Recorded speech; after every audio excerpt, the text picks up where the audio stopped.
The advantages of real estate investment over stock investment.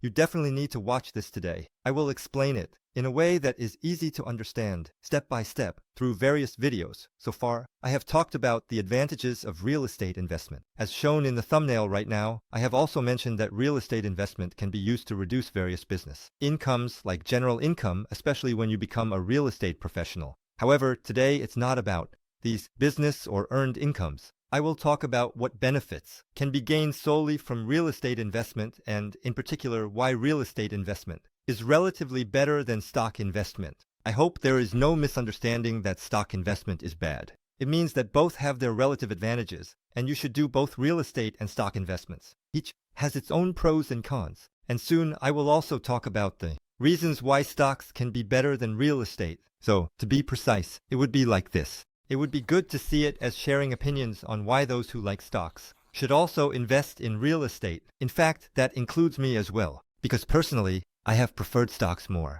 Anyway, before we dive into that content, this channel provides professional information on US law, tax law, and financial planning in an easy-to-understand manner. Not only this video, but there are many other beneficial contents available, and we will continue to upload more in the future. So make sure not to miss out. To do so, if you haven't already, please make sure to hit the subscribe and like buttons right now.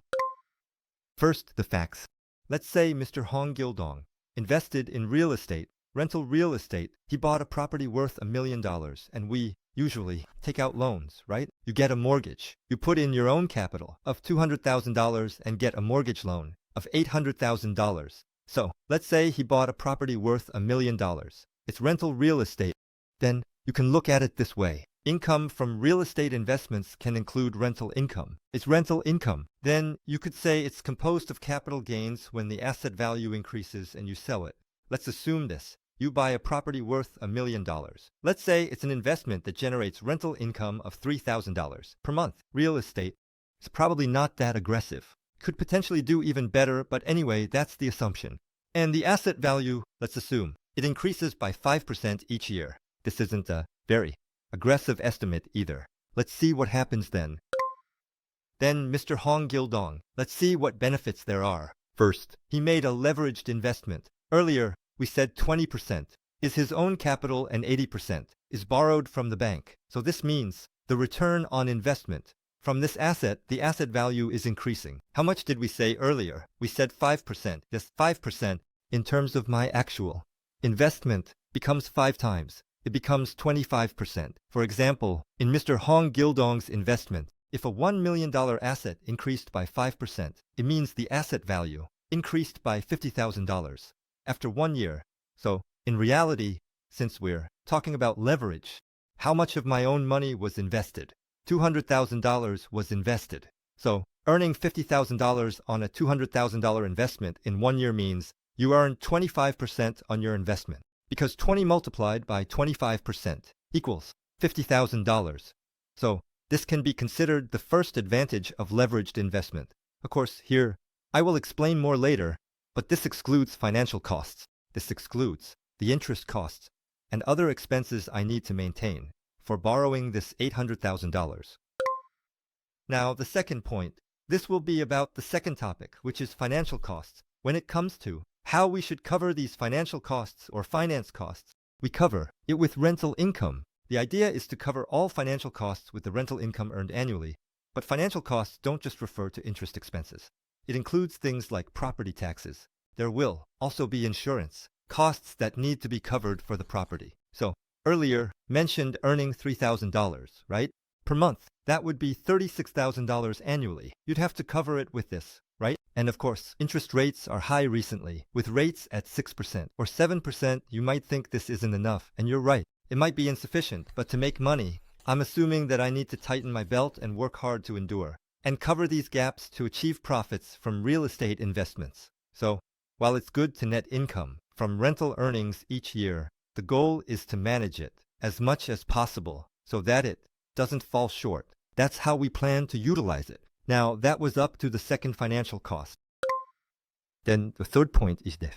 The equity is going to rise. The value of real estate assets is going to increase now. It goes up by 5% each time. So you either sell and buy again, or extract the equity to purchase new real estate, repeating this process continuously. To give an example from earlier, with $1 million, you did an 80-20 split, putting down $200,000 to buy $1 million property. Let's say the value of this property has increased. Since it increases by 5%, annually compounded after about 3 years, it will have increased by $200,000.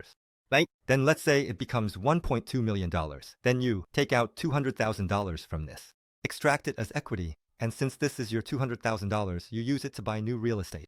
You get an $800,000 loan and repeat the process to buy another property. So what happened? I bought real estate in the first year, and after the third year, I was able to repeat this process. So you could say I ended up with 2 houses in 3 years. Each house is worth $1 million. So now I have 2 houses. Of course, I invested $200,000 of my own money in each. And then another. 3 years passed. So what will happen then? You could say the 2 houses become 4. And then another. 3 years passed. Then the 4 houses would become 8. So it's an infinite cycle. Keeps repeating. So after 9 years, you have 8 houses. We'll see how this is interpreted a bit later.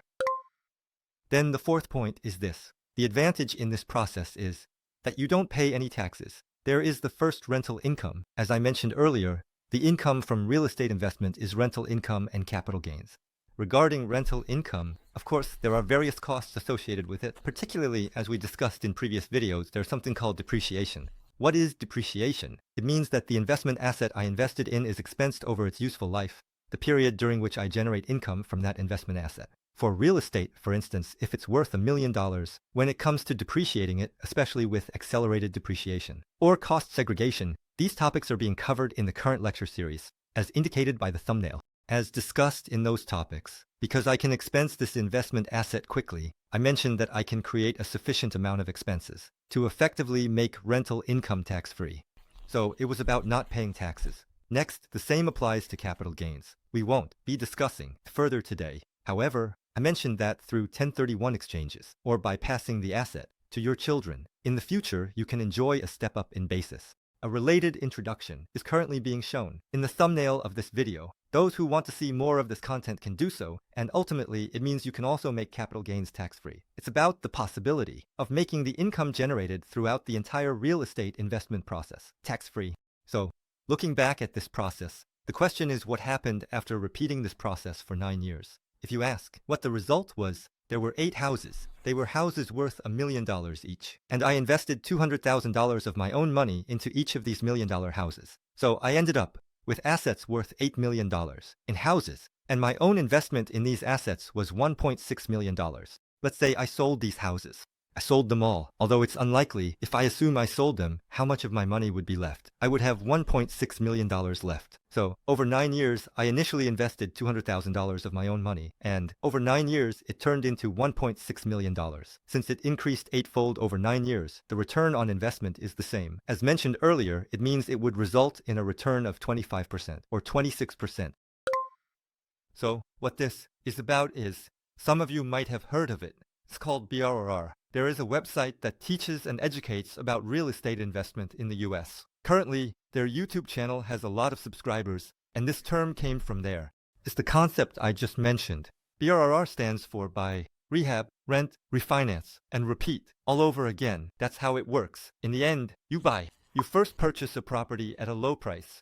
Then, through rehab, you increase the property's value. And then, you rent out the renovated property. And for the property whose value has increased, you refinance. You get refinancing. And with the funds from refinancing, you repeat another property. You keep repeating the process of investing in the next property. To summarize this, with our example, Mr. Hong Gildong finds a car in an area that appreciates by 5% and buys it, and he bought leverage. And by working hard, he covers the financial and management costs with the rental income. If problems arise, he earns more. By doing so, he likely hasn't paid taxes on the rental income generated each year, and the asset value increases.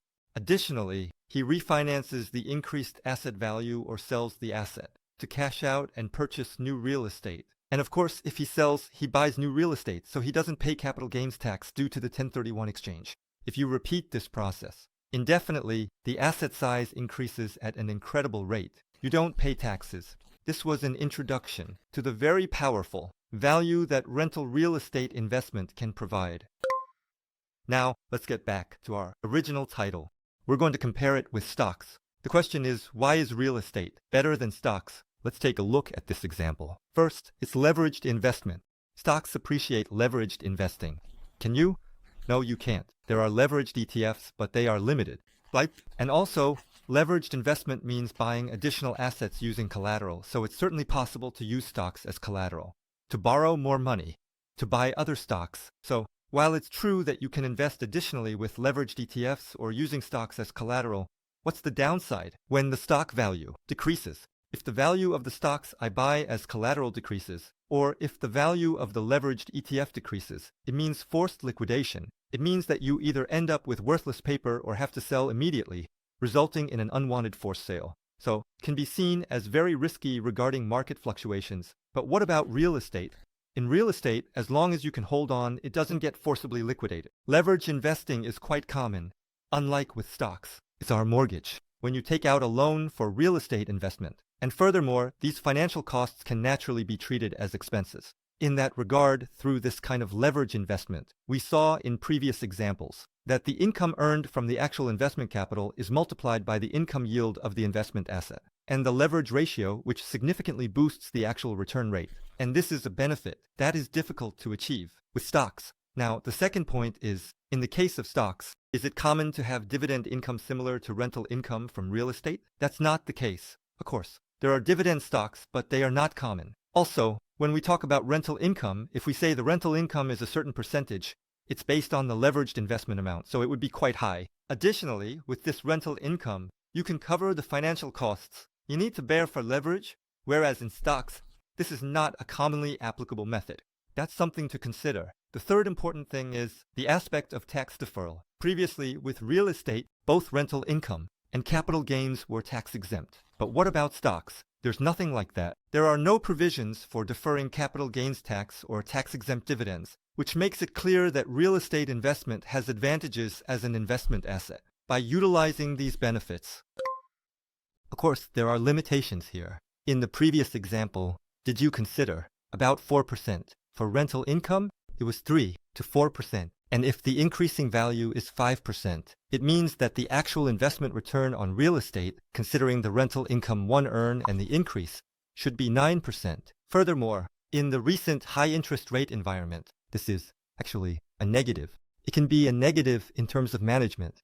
And also, because it's real estate, there can be various costs related to tenant management or asset management of the real estate. But what I'm saying is, instead of calculating each number like brainy smuff, don't overthink it. What's the point? Find good opportunities and invest actively. More precisely, save on financial costs that occur annually by tightening your belt and not spending unnecessarily. Cover everything and enjoy the returns as asset values rise. With strong leverage, this is where the advantages of real estate investment lie. That's it. The relative advantages of real estate investment, especially the benefits you can enjoy because this is US real estate. I hope this video helps those who have not yet recognized the powerful utility of real estate investment, considering these aspects.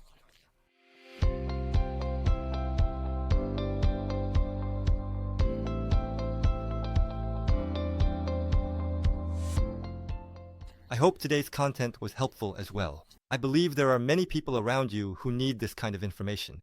This channel is a space for growing together with you. Please subscribe and like once again. I hope you don't miss out on the essential information next time. Please help ensure that this information is well conveyed to those around you. Thank you.